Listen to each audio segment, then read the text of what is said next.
Market में आ गया है एक न्यू एनिमे जिसका नाम है सोलो लेवलिंग और ये लिटरली ट्रेंडिंग पर है। नया साल इसके साथ शुरू हुआ है और मैंने अभी तक जितने भी रिव्यू देखे हैं इसको बहुत अच्छा रिव्यू मिल रहा है और सभी लोग बोल रहे हैं कि ये एनिमे फाड़ के रख देगा। तो चलो आज की इस वीडियो में इसको लेकर ही बात करते हैं। इसका फर्स्ट एपिसोड कैसा था, इसकी कहानी क्या है, सब कुछ इस वीडियो में बताने वाला हूँ। तो देखो, एपिसोड 1 के स्टार्टिंग में तो हमें 3 साल पहले की कहानी दिखाया जाता है, जहाँ हम देखते हैं कुछ लोग मिलकर मॉन्स्टर के ऊपर हमला करते हैं। उनका मिशन ही है उन मॉन्स्टर को मारना और वो कोई आम इंसान नहीं है, उनके पास मैजिकल पावर भी होता है। तो ऐसे ही ये एनिमे स्टार्ट होता है। इसके बारे में बताया जाता है कैसे 10 साल पहले ये सब कुछ शुरू हुआ। हमारी दुनिया को दूसरी दुनिया से जोड़ने वाले कई सारे गेट खुलने लगे और इन सारे गेट्स की दूसरी तरफ थे मैजिकल बीस्ट, जो ऐसे मॉन्स्टर थे जिन्हें मामूली हथियारों से मारा नहीं जा सकता। और तभी सामने आए कुछ इंसान जिनके पास था मैजिकल पावर। वो लोग अपने मैजिकल पावर का इस्तेमाल करके मॉन्स्टर को तो मार ही सकते थे, साथ ही उनके पास पावर था लोगों को हील करने का, जो कि है हीलिंग पावर। और ऐसे ही हंटर्स 10 सालों से इंसानों को प्रोटेक्ट करते आ रहे हैं। तो तुम लोग समझ ही सकते हो पूरे सोसाइटी में हंटर का एक अलग ही फैन फॉलोइंग होगा। पर यहाँ एक रैंक काम करता है। सभी हंटर इक्वली पावरफुल नहीं होते और उनके पावर के बेसिस पे उन्हें रैंक किया गया है।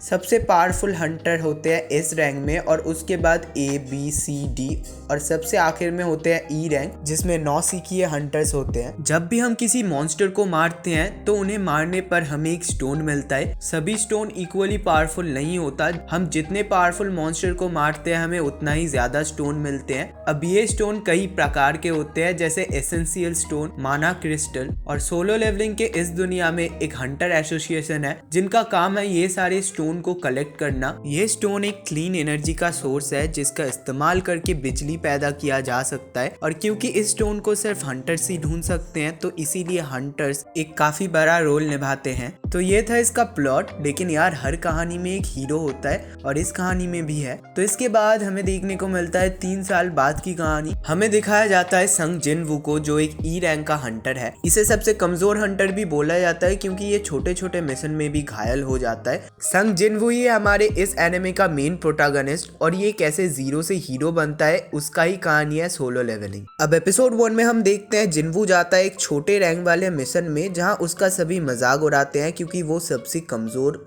हंटर है। और जिनवू उनसे कोई भी आर्ग्यू नहीं करता क्योंकि उसे भी पता है वो बहुत ही ज्यादा कमजोर है। हमें देखने को मिलता है जिनवू के पास बस एक ही मैजिकल हथियार है, वो भी एक छोटा सा नाइफ जिसमें ना के बराबर मैजिकल पावर है। जिनवू का फाइनेंशियल कंडीशन उतना अच्छा नहीं है, इसीलिए उसे इस हथियार से ही काम चलाना पड़ता है। जिनवू के साथ हमें एक लड़की को भी दिखाया जाता है जिसका नाम जूही है। फिलहाल जूही तो जिनवू के ऊपर बिल्कुल लट्टू है और इन दोनों की कहानी आगे जाकर क्या मोड़ लेती है ये देखने वाली बात रहेगी। सारे हंटर्स मिलके मॉन्स्टर को तो मार देते हैं, लेकिन गेट के उस पार उन्हें एक और गुफा देखने को मिलता है। अब वोट से तय होता है वो लोग गुफा के अंदर जाएंगे या फिर नहीं। जिनवू के वोट से वो लोग तय करते हैं कि वो लोग गुफा के अंदर जाने वाले हैं। अब इस टाइम हमें एक बहुत बड़ा चीज पता चलता है कि जिनवू के फादर अभी मिसिंग है, जिनवू की मदर हॉस्पिटलाइज है और जिनवू की बहन पढ़ाई कर रही है। तो पूरा रिस्पॉन्सिबिलिटी जिनवू के ऊपर ही है और जिनवू को बहुत मेहनत करना पड़ता है पैसे कमाने के लिए। वो ज्यादा पैसे पाने के लिए ऐसे ऐसे मिशन में जाता है, खतरा बहुत ही ज्यादा होता है और वो बहुत मुश्किल से सरवाइव करता है। सारे हंटर्स मिलके तय कर लेते हैं कि वो लोग गुफा के अंदर जाने वाले हैं और इस टाइम से ही असली मजा शुरू होता है। ये सब खेल 10 साल पहले ही शुरू हुआ है, तो ऐसा भी नहीं है कि हंटर एसोसिएशन वालों को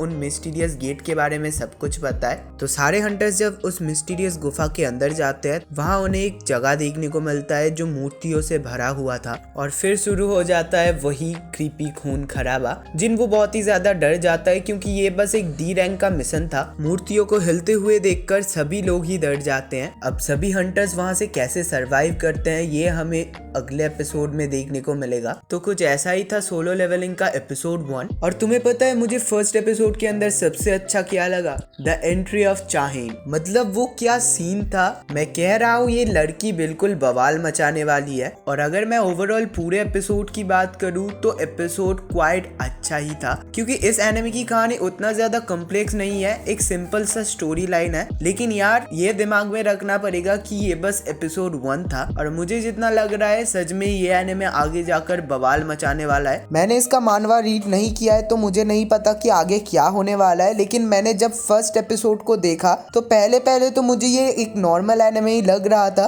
पर मैं जितना देखता गया उतना ही इसमें डूबता गया। अब आगे क्या होने वाला है, एपिसोड 2 कैसा होगा, इसके लिए तो मैं बहुत ही एक्साइटेड हूँ। और हाँ, तुम लोगों को बता दूं, सोलो लेवलिंग का एपिसोड 2 का टाइटल होने वाला है if I had one more chance, और ये एपिसोड ऑन एयर होगा 13 जनवरी को। और मुझे पता है इसके आने वाले एपिसोड्स में तगड़े फाइट सीन्स होंगे और बहुत सारी मिस्ट्रीज भी सॉल्व होगा। सो या ये था मेरा ओवरऑल एक्सपीरियंस सोलो लेवलिंग के ऊपर। अगर तुमने ये एनिमे देखा है तो मुझे कमेंट में जरूर बताना और तुम लोगों को कैसा लगा ये भी बताना। फिलहाल आज की वीडियो यही तक। अगर वीडियो पसंद आया हो तो मेक श्योर एक लाइक कर दो, और अगर चैनल में नए हो तो यार प्लीज सब्सक्राइब कर दो। अब चलो मिलते हैं नेक्स्ट वीडियो में, तब तक के लिए सायोनारा।